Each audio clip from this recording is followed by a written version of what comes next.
as for selecting which IIMs to go to, now this is again very important. Please go to IIMs with work experience. So in my 2 years is the ideal number of work years to have before going for an MBA. Freshers do get in. I'm not saying that there are not exceptions, but it stacks the odds against freshers inside IIMs also. So I was always of the opinion that I need experience to go into an IIM. For me, I gave this CAT and got the percentile only after 1 year of working. My long-term plan was to do it after 2 years.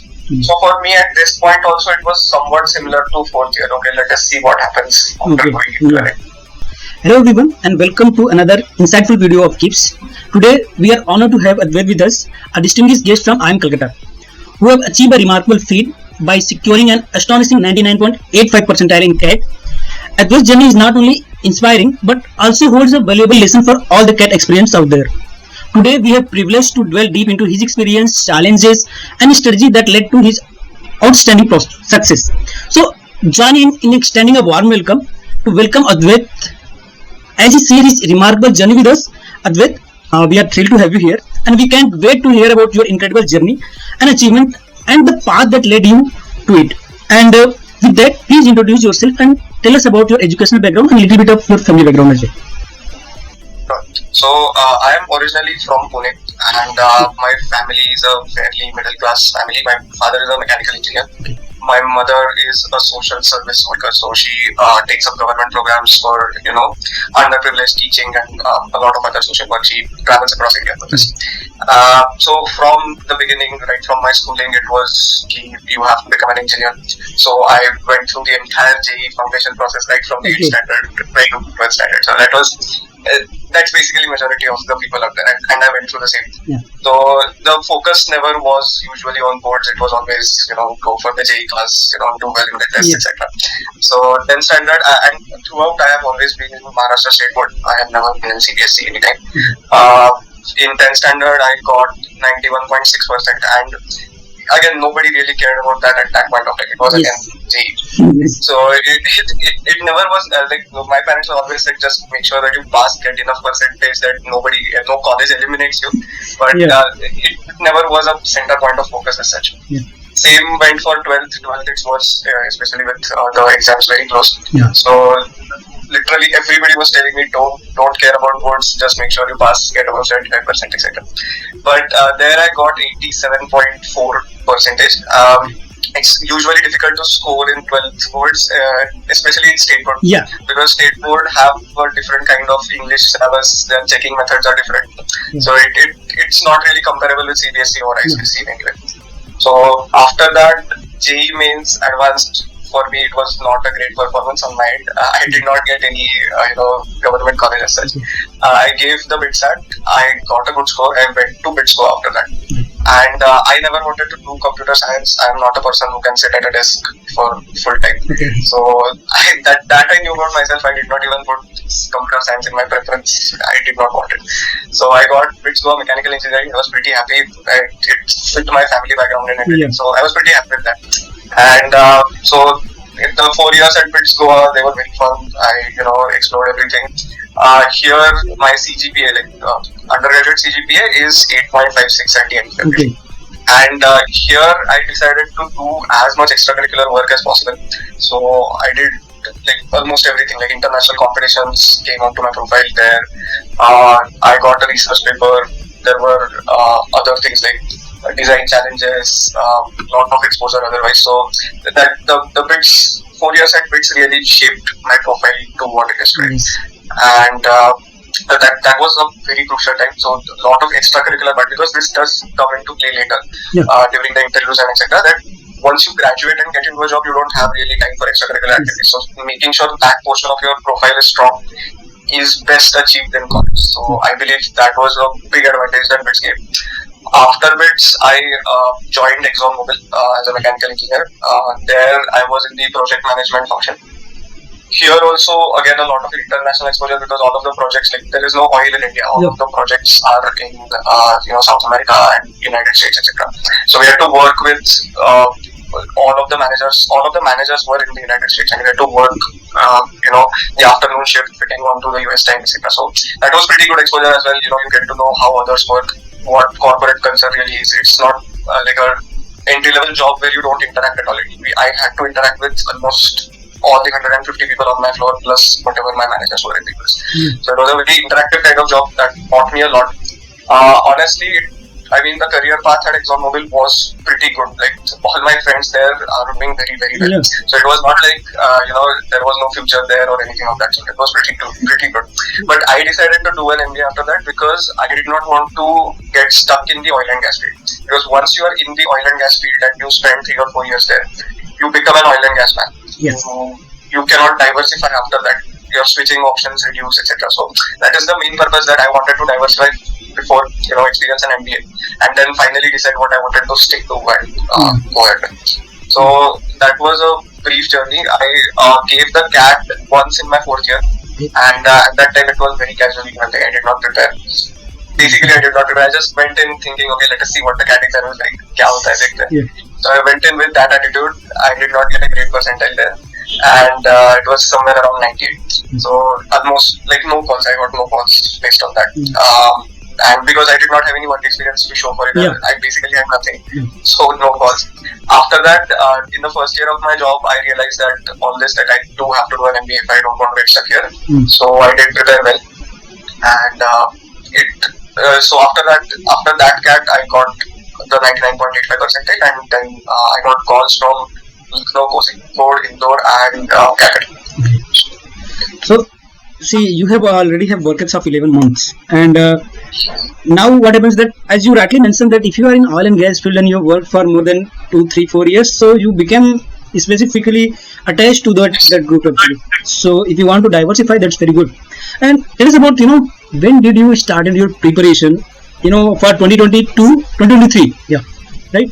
So 2022 CAT, sorry. So when did you actually started your preparation while working for ExxonMobil? Because you have already mentioned that in 4th year you have given the CAT. So tell us about your CAT experience when you were also working. So at the end of 4th year, like the 2021 CAT I failed.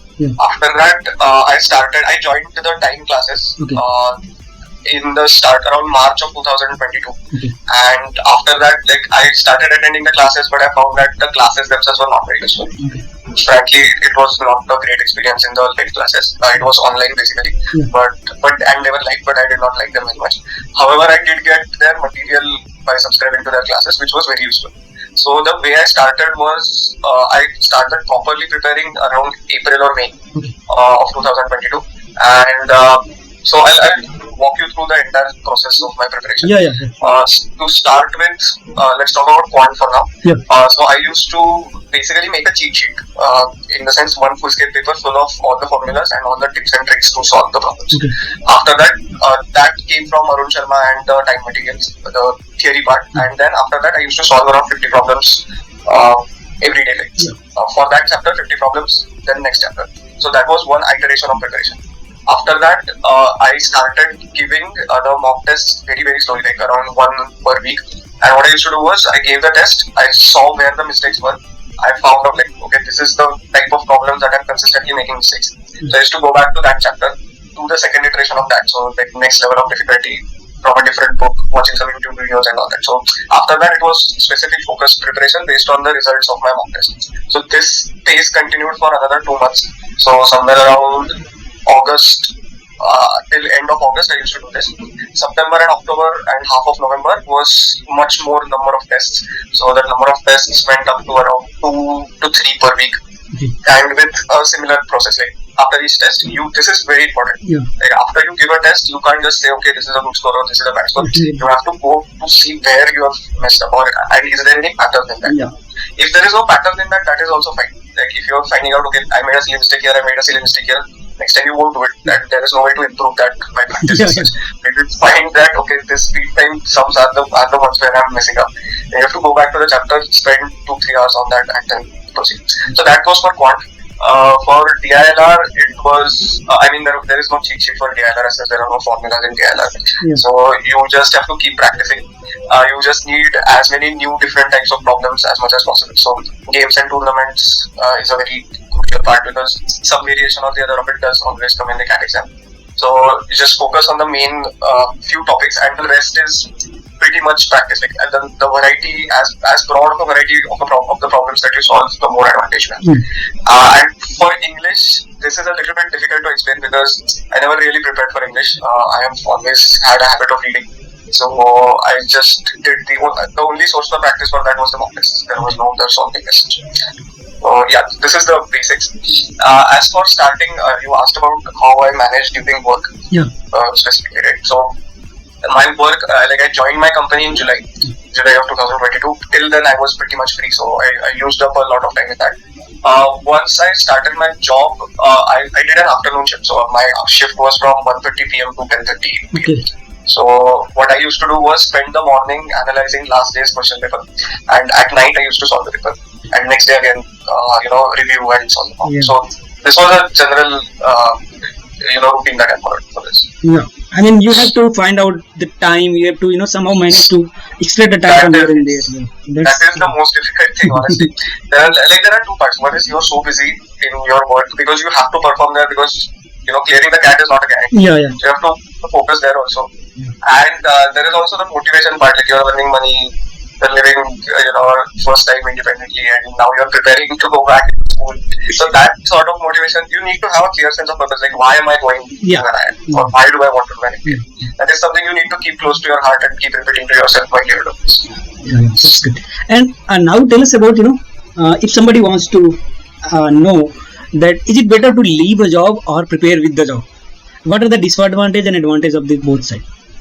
Right. So about a year ago, before I entered IIM, I would have said that it doesn't matter as long as you clear the CAT and go into an IIM, it will be fine. But that is absolutely not the case. Once you are inside an IIM, your profile or your CV will show a gap. Yes. If you have left the job even for like 3 months or more, anything more than 3 months, it will show that gap. And once it shows that, it becomes a bit of a sticking point in some places. Yeah. It does show that you were not able to prepare for the CAT while maintaining the pressure of a job.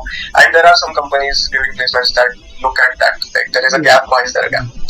And if you say CAT preparation, it doesn't really go across very well. Yeah. The only people who have that exemption, perceptual exemption from gap, is the people who have been preparing for UPSC, because everybody understands that does need a gap. Yeah. So that is an excuse. But if somebody asks why this gap and you say CAT preparation, it doesn't really go down, honestly. So in my opinion, take your time, start preparation from earlier. Like I said, May. You can always start from January, but don't quit your job. Ideally, don't quit your job. Yes. I mean, you can switch. You can switch to a less demanding job if you want. Yeah. But don't quit completely, for sure. I mean, the job helps you a lot in building your CV and building your profile. That's very much important, actually. And tell us about how you decided to take help from coaching. How you decided to choose that? Okay, I'm going to take the material of times. Or is there any other material that you used, or what do you suggest for the aspirant?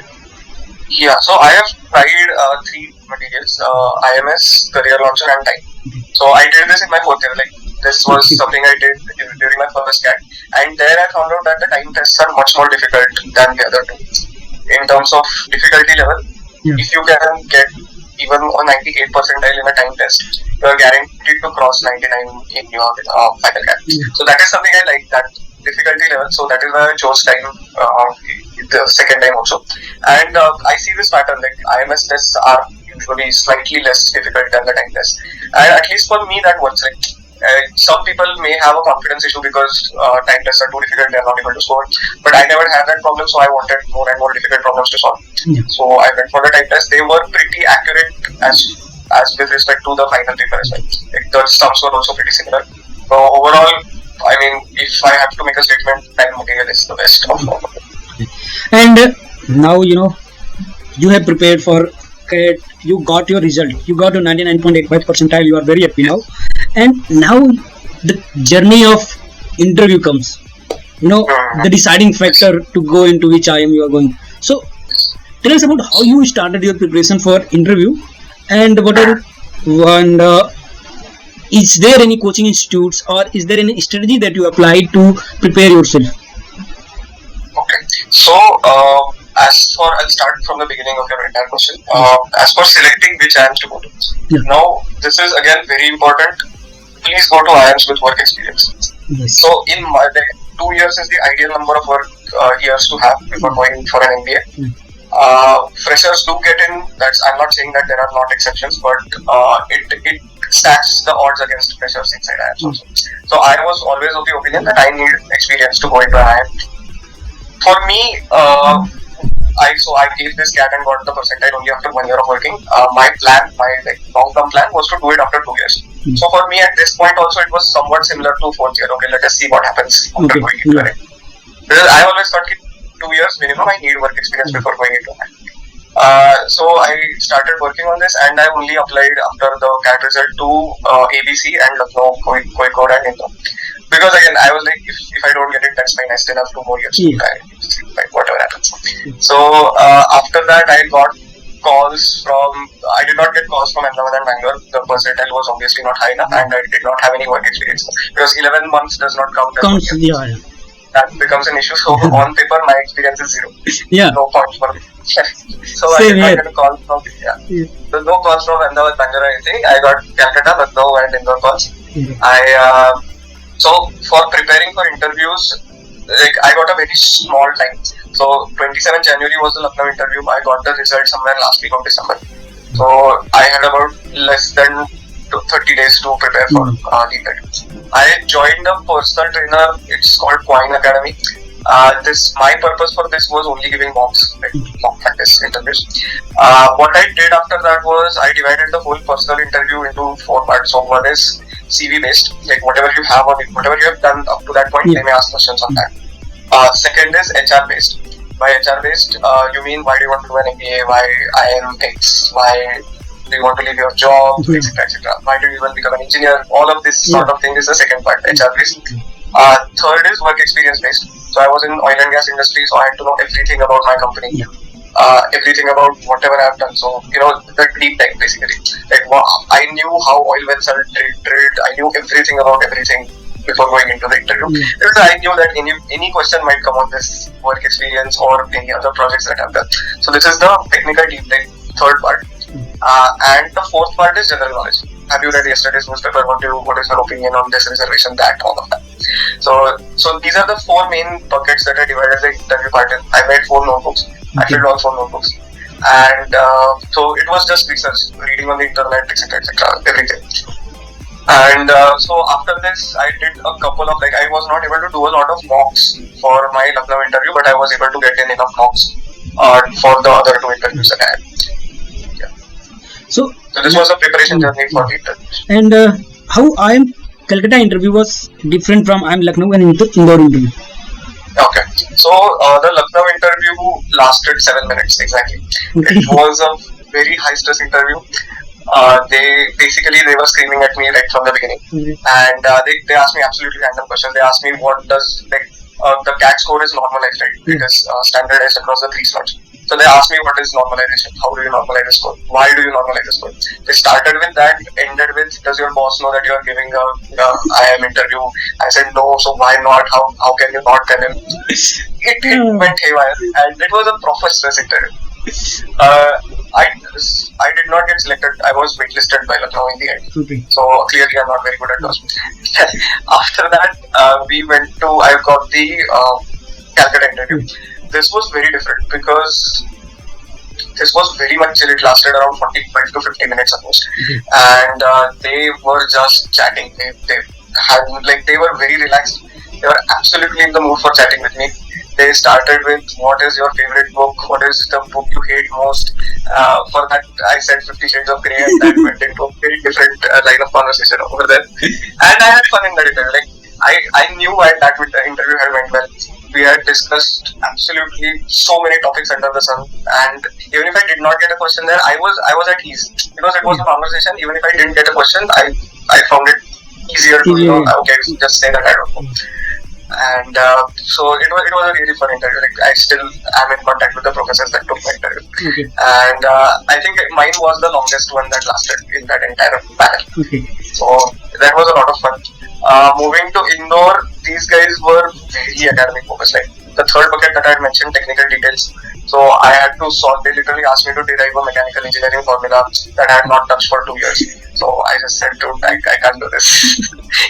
After that, I went back and checked the derivation. It was a 2-page derivation. No way I was going to do that. So they grilled me on mechanical engineering like anything. Why are beams of a square cross section? What will happen if they become cylindrical? It was very different, purely based on academics. I did not enjoy that very much. That's maybe obvious. So again, not a great performance there. I was also waitlisted in Indore.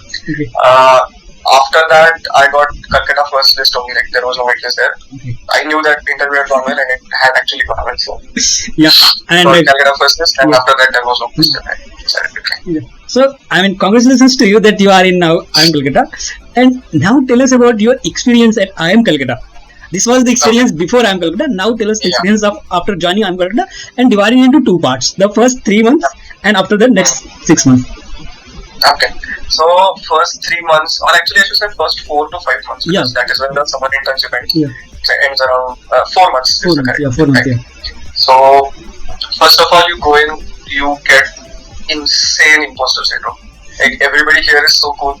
You know the WhatsApp groups are formed before, and you see people talking left, right, center about things you have not even thought about. You have only read in the newspaper that people are like discussing it. Yeah. And I later found out that literally everybody has the imposter syndrome. So even if you do feel that at first, it's not an issue. Everybody has it. Yeah. People do different things to cover it up, such as chatting on the WhatsApp. So that is the first feeling you go in with. After that, you start meeting people. There is a lot of pressure to talk to everybody, to make friends quickly. Yeah. So that pressure is natural. Everybody has it. Everybody meets in the mess with random people, everybody introducing the same thing over and over again. Okay, I have 1 year of work experience. This is my CAT percentile. This is my engineering college, etc. The same repeated conversations for the first 2 weeks you can expect. Out of that, your job is to find the right people, people who you actually like. And I could do that. So that after 2 or 3 weeks, everything settles down. It's settled in. You know your friends. You know your class section.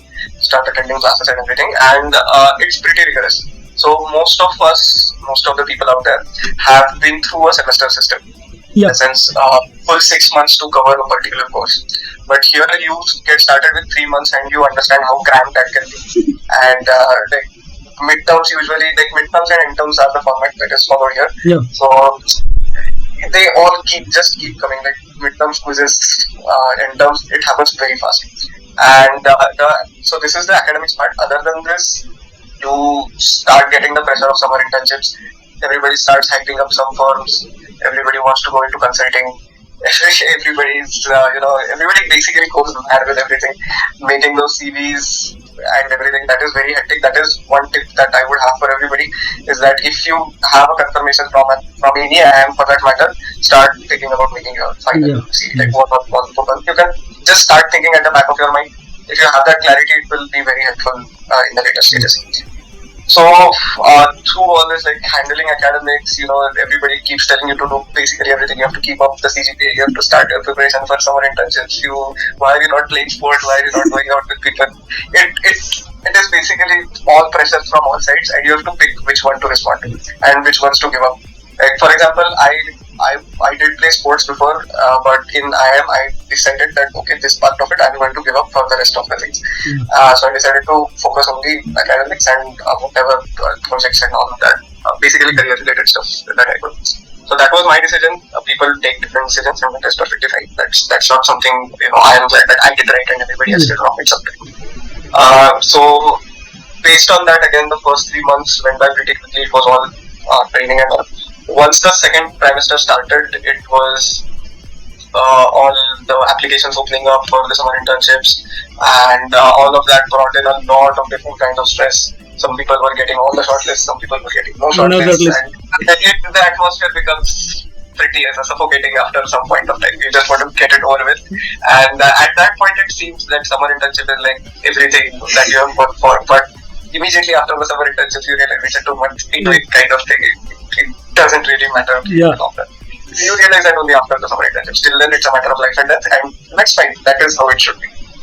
So these were the first 4 months. And should I go on to the next one? After 4 months, I mean, what I have felt like after 4 months now, you became habitual to those activities and you feel like there is a less stress. But I think stress is the same, but you are like pretty much evolved in that criteria in area that like okay now everything is going to be fun, something like that. No, actually, no. I would like to disagree. There is less stress because what I've observed is right now our final placements are over. Yeah. So if there was the same amount of stress, the students should have been able to manage that also equally well, right? But they got extra stress, so I could see the changes in their lifestyle. Yeah. So I don't think the stress is the same. It definitely reduces. It goes right back up when the final placement starts. So Yeah, I mean, you started feeling that pressure when your LRP, CRP, here we say in IIM Mumbai that LRP is going on, CRP is going on. So, in that tough point of time, like, that's the same. Yeah. Then you actually realize that SIP was nothing. This is the major game. So, that's another Yeah. thing. Academics, on the other hand, I agree with you that first trimester you think, okay, academics is very tough. I need to study 5 hours a day to just get through, etc. But after that, you get the knack of managing the exams. You know what to study for what subject, how much to study, and you get your desired GPA based on that. So that is academic stress. Definitely, you get used to. Yeah. And now, tell us about what are the tips and tricks or any suggestion you have for the aspirant who are preparing for the GATE. Okay, so I will start with the GAT exam itself. So the way I go about it is first, when you start your preparation, give one test paper. From that, identify 3 things. One is your carry subject. By that I mean something you are guaranteed to get a 99.8 plus. So that is something you need to spend the least time on, and yet you will get the maximum marks. Effort to result ratio is very small. So that identify that one subject. Identify the second subject, that is your absolute dragger. That means you do whatever you want. You are not meant to score above this. Simple. For me, that was what the carry subject for me was English. VARC, that is. And for maths, so I'll start then subject wise. For maths, I divided it into 3 parts. One is algebra, geometry, and numbers. So numbers includes that number system, probability, permutation, combination, all that. Algebra is algebra, geometry is geometry. So here I knew whatever I did, numbers I cannot attempt. I know whatever I do, I'm going to do it wrong. So I knew this about myself. I skipped every question that came in numbers, probability, statistics, everything I skipped. I knew I was going to mess it up. But I did focus on algebra and geometry. I got all of them correct. So around 15 out of the 22, I think, algebra and geometry. So that got me a decent percentage at part. It is not necessary that you need to know everything and everything, but what you do know, you need to know well. For DILR, again, I found the logic part easier than the data interpretation one, because on small graphs and lot of average calculations, not that great. But logic, those questions, arrangement, permutation, combination, circular arrangement, all that, and I could solve pretty quickly. So again, decided to focus only on that. Data, if you get an easy bar graph, I used to do. Otherwise, I used to leave the data questions. Simply focus on what you know. Did the logical reasoning. I did 3 sets out of 4 or 5, I don't remember, but I did 3 sets. Again, good enough to get me to the good percentage. And English, I never had. I did not prepare for that, so I'm not eligible to comment on it. I knew I would get a good result. It was pretty much sorted. So the underlying principle is this: do what you know well. Yeah, actually, it is fine to give up certain things in return for 100% accuracy. Yeah, actually. And that's actually to the point suggestion to somebody else who is trying to make his own strategy that how to deal with which part. So it's very good that first take one test, and after that based upon that result analyze those tests and start developing your strategy that here I need to focus more, here I don't need to focus more. So that's very good strategy. And the last 3 months before CAT exam, only focus on strengths. Yes. Till then, try to maximize your strengths, work on your weakness, everything. But last 3 months, only strengths. Yeah. That is what we do. Yeah, actually, you should never leave the question that that okay, I'm very good at this part and comfortable in solving it, but I am out of practice. So that's very bad thing that you can do. So the strategy needed to be dynamic. It's to not be static that okay, I'm doing this and I did only this. So that's not the way to go. You have to change your strategy time to time. And it also causes time issues. Like, I never wasted a single second on a probability question. Yes. That gave me extra time to work on the other questions. Yeah, that's immediately I saw, I'm not even going to think, okay, maybe this is an easy one, maybe I can solve. No, just cut it off. Move to the next one. Yeah, that's good strategy actually. Yeah. That save a lot of time and pressure actually, because you voluntarily leave that question that okay, I'm not going to solve this one.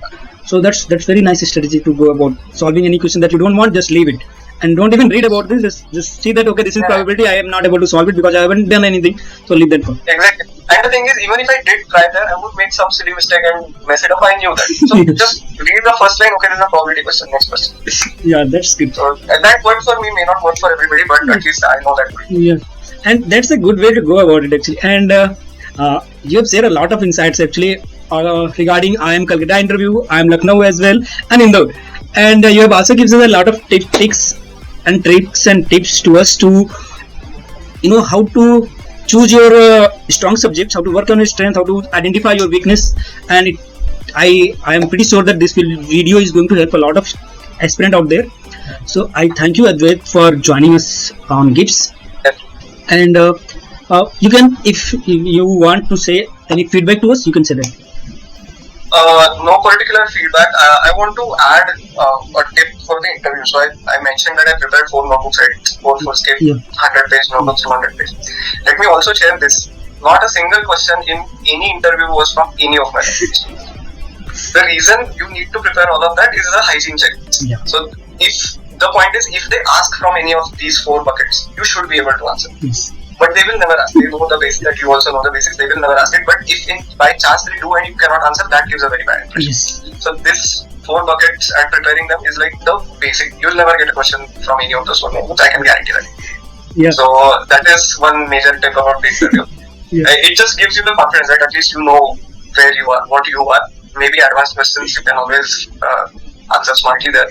But you do need to prepare it despite what I just said. So that and I really hope this helps people out there clear the exams and everything. Yeah, actually, because whatever you do in your preparation, it's kind of you are preparing a sword for yourself that if there is any questions comes, I will be able to handle it. But there have to be like 100 pages. It builds your confidence in that area that okay, I have done a lot of work. If something new is gonna come, then I will handle it, and that's a good. You should not really be dependent on your that 4 notebook that you are preparing. It works like that. It's your strength. You have that thing. You have done all those parts. Now, if something new is going to come, I will add those things into that 100 pages. Exactly. Yes. It should work like that. You can drive the interview based on what you have prepared, right? Yeah. Any question comes, then okay, yes, I did this in ExamMobile does this, and you just push the interview. You direct the interview. Yeah. You basically tell the interviewer what question to ask next. Yeah. If you are well prepared. Yeah. You are only able to do that if you are well prepared on every part of it. Yes. And I would like to thank you again, Advait, for joining us here. And that's all from our side. If you guys have any question, you can feel free to write those questions into comments. I will personally find anything interesting. I will send it to the Advait, and he will reply on that. And if you like those videos, please do like this video and share with all your CAT friends who are preparing for CAT. And that's all from our side. See you guys in the next video. Bye bye. Jai Hind. And that will be the wrap of the video, Advait. Thank you again for joining us. I've taken around 48 minutes of your time. That's a pretty interesting talk that I had interview with many of people. You can see that. But I haven't said this to everyone, but this is good. Yeah, I like it a lot. Even with all these complications that we faced before connecting, it was a wonderful experience with. And please send your one picture, like so that we can make one good thumbnail. So sure, I'll send it. Yeah. All right. Yes. Thanks for joining. See you. Thanks, man. Thank you for having me. Bye bye.